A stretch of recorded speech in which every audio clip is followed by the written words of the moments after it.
Salut les jaunines, c'est Loïc, j'espère que vous allez bien. Aujourd'hui on se retrouve pour faire un petit récap de tous les derniers chapitres de One Punch Man qui sont sortis, parce que voilà, je m'étais dit que j'allais attendre un petit peu qu'il se passe réellement des trucs intéressants pour pouvoir faire de nouveau des reviews, mais là ça fait quelques chapitres que ça se remet en place, que ça redevient intéressant, du coup je me suis dit que ça pouvait être cool de faire un petit refresh. Donc avant ça, si c'est pas déjà le cas, je t'invite à t'abonner à cette chaîne YouTube, à activer la cloche des notifications pour pas louper les prochaines vidéos. Comme d'hab mes jaunines, envoyez-moi toute votre force et on est parti.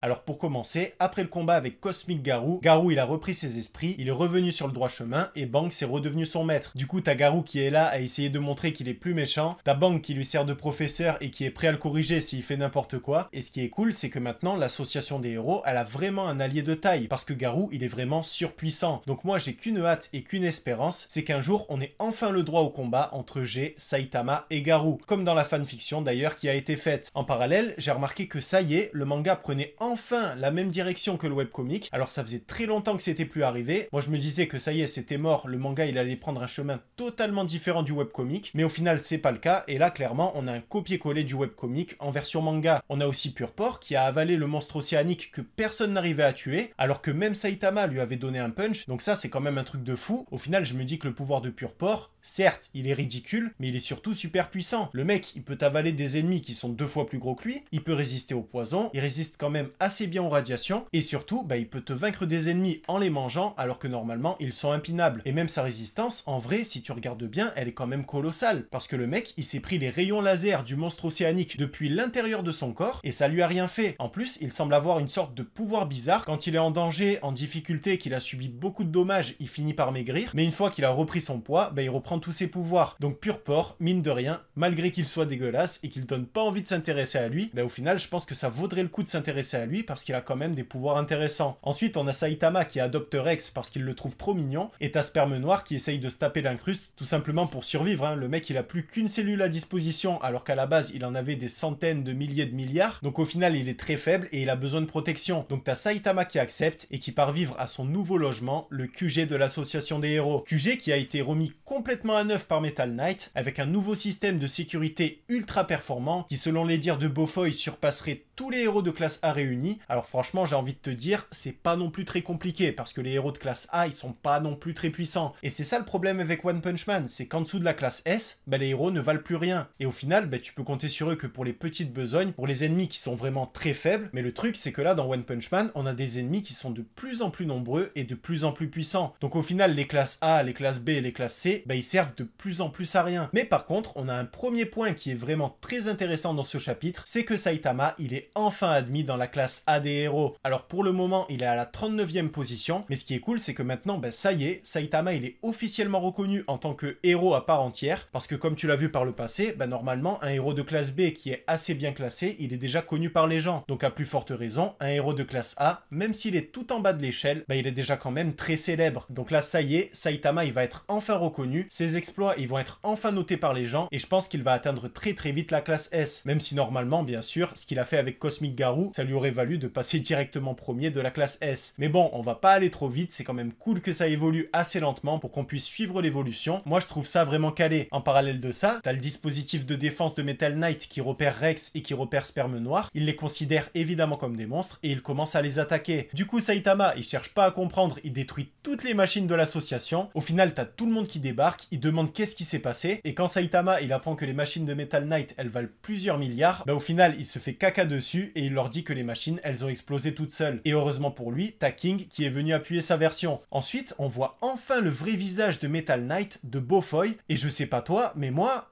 je l'ai trouvé dégueulasse. En fait, je m'y attendais vraiment pas. Je m'attendais vraiment à un beau gosse, un peu scientifique, un peu mystérieux, la quarantaine. Enfin, c'est vraiment l'image que j'avais de lui en le voyant apparaître dans l'animé. Enfin, dans l'animé, tu vois que sa bouche, mais t'as l'impression que le mec, il est super badass. En fait, pas du tout. En fait, j'ai eu l'impression de voir un Dr. Gero de Wish. Enfin bref, c'est pas très important. Grâce à lui, on a eu un petit récap de l'évolution de Saitama en tant que héros, et on sait que Saitama, en seulement 65 jours, il est passé en classe A. Et franchement, je sais pas toi, mais moi, je pensais pas du tout que ça faisait que 2 mois qu'il y avait eu vu le début de l'œuvre. Franchement, c'est perturbant. T'as l'impression qu'il s'est passé 3, 4, 5 ans, vu tous les trucs qui sont arrivés dans la vie de Saitama, mais au final, il s'est passé que 2 mois. Donc c'est cool quand même d'avoir eu un petit récap, comme ça on sait où se situer par rapport au temps. Ensuite, on a une réunion de l'association des héros, évidemment, pour discuter un petit peu de ce qui s'est passé dernièrement, et surtout pour pouvoir évoquer G et ses pouvoirs. Donc t'as Zombieman qui explique tout le cas avec l'empereur des clochards, tout ce qui lui est arrivé, que l'empereur des clochards, il a expliqué que ce pouvoir, il venait de G directement, et là t'as tous les héros qui sont choqués, mais à notre plus grande surprise, le directeur de l'association des héros, il le savait déjà, et pire que ça encore, il nous fait la confidence que Blast, depuis ces 20 dernières années, il est en train d'affronter G de son côté, avec son partenaire et avec son équipe. Et au passage, le partenaire de Blast, j'ai l'impression qu'il lui ressemble quand même étrangement. En fait, j'ai l'impression que c'est son frère. Alors est-ce que c'est le cas? Est-ce que c'est juste la silhouette de dos qui donnait cette impression-là? Je sais pas, mais en tout cas, il lui ressemble quand même pas mal. On a aussi la confirmation que tous les objets en forme de cube qu'on a pu voir, en fait, c'était des genres de portails dimensionnels qui permettent à G d'interagir avec la dimension du présent et qui permettent de transférer les pouvoirs de G à un humain choisi. Alors pourquoi est-ce que G transmet ses pouvoirs? Est-ce que c'est juste pour apporter du chaos, de la destruction, ou est-ce que lui, personnellement, ça lui apporte quelque chose en plus? Peut-être que tout simplement, il fait ça parce que ça lui fait gagner en force et qu'à chaque fois qu'il va donner ses pouvoirs à quelqu'un d'une certaine dimension, il va avoir plus d'emprise et plus de pouvoir sur cette dimension en question. Parce que je sais pas toi, mais dans cette histoire, il y a quand même quelque chose qui me chiffonne. Par exemple, on apprend que Blast, il y a 2 ans, il était en train d'affronter le Scolopendre Patriarche, et on voit que Blast, il est blessé. Donc en gros, un ennemi comme le Scolopendre Patriarche, à l'époque, il pouvait blesser Blast. Alors que le Scolopendre Patriarche, certes, il est très puissant, mais bon, c'est pas non plus un ennemi qui est impinable. Mais à côté de ça, Blast, il a réussi à rivaliser avec G, du moins de ce qu'on a compris. Donc ça, c'est quand même assez bizarre. Comment ça se fait que Blast, qui arrive à peine à surpasser le Scolopendre Patriarche, il arrive à tenir tête à G? Alors oui, certes, il a ses coéquipiers avec lui, mais malgré ça, ça me paraît quand même abusé. Parce que pour rappel, on a Garou, qui est devenu Cosmic Garou, juste en effleurant la main de G, et en devenant Cosmic Garou, il est devenu 1000 fois plus fort qu'avant. Donc normalement, G lui-même, l'être suprême de One Punch Man, il devrait être impinable. Et Blast, même avec tous les partenaires de la Terre, il devrait pas être capable de le sceller. Donc là, il y a plusieurs explications. Soit les pouvoirs de G, ils sont limités dans la dimension de Saitama, pour l'instant du moins, soit tout simplement il a divisé ses pouvoirs entre tous les cubes que Blast a retrouvés, et du coup ça explique qu'il soit devenu beaucoup moins fort et que Blast ait réussi à le gérer, ou soit tout simplement G n'a pas accès encore à tous ses pouvoirs pour une raison ou pour une autre. Et ceci dit, petite parenthèse, Blast il a vraiment fait un glow-up de fou, parce que le mec 2 ans en arrière, il rivalisait à peine avec le Scolopendre Patriarche, et à peine 2 ans plus tard, il arrive à tenir tête à Cosmic Garou, donc c'est quand même une évolution incroyable. Et d'ailleurs j'ai très hâte de voir les amis de Blast en action, parce que eux aussi, j'ai l'impression qu'ils sont super balèzes. Et on a aussi la confirmation que Blast, c'est un des seuls héros qui est vraiment un héros à part entière, parce que le mec, il a pas hésité une seule seconde à ruiner toute sa réputation pour pouvoir sauver la Terre. Et d'ailleurs, il me fait penser un petit peu à Itachi de Naruto, parce que lui aussi, il s'était sacrifié pour le bien commun. Et là, à ma grande surprise, on a Genos qui a tout déballé à tout le monde concernant Saitama. Alors franchement, je sais pas toi, mais moi je m'y attendais pas, parce que Genos en général, c'est le mec discret, qui va rien dire, qui va regarder attentivement, mais qui va pas se prononcer. Mais là, c'est tout l'inverse. Le mec, il a posé ses boules sur la table et il a tout déballé à tout le monde. Alors évidemment, tu connais Genos, il a tout dit dans les moindres détails, ça a pris 4 heures, il y a tout le monde qui en pouvait plus, il y a des héros qui se sont barrés, t'as Flashy Flash qui commençait à s'endormir, enfin bref, du grand Genos comme on l'aime, mais au final, son discours, même s'il a pas été pris au sérieux par tout le monde, il a quand même donné vachement de crédibilité à Saitama, parce que le fait qu'un héros de classe S tel que Genos ait autant d'admiration pour un héros de classe A, ça prouve bien que Saitama, c'est pas un personnage comme les autres, et ça a permis de faire ouvrir les yeux à Beau Gosse Masqué, à Zombieman et à Flashy Flash. Et c'est là qu'on voit que tous les héros, petit à petit, ils commencent à reconnaître Saitama à sa juste valeur. Ensuite, on a le directeur de l'association des héros qui nous dit une phrase intéressante. Il nous dit que dernièrement, les interactions de G avec notre dimension sont de plus en plus fréquentes et que selon Blast, il y a quelque chose ou quelqu'un qui intéresse très fortement G et qui fait qu'il interagit de plus en plus avec cette dimension. Et en fond,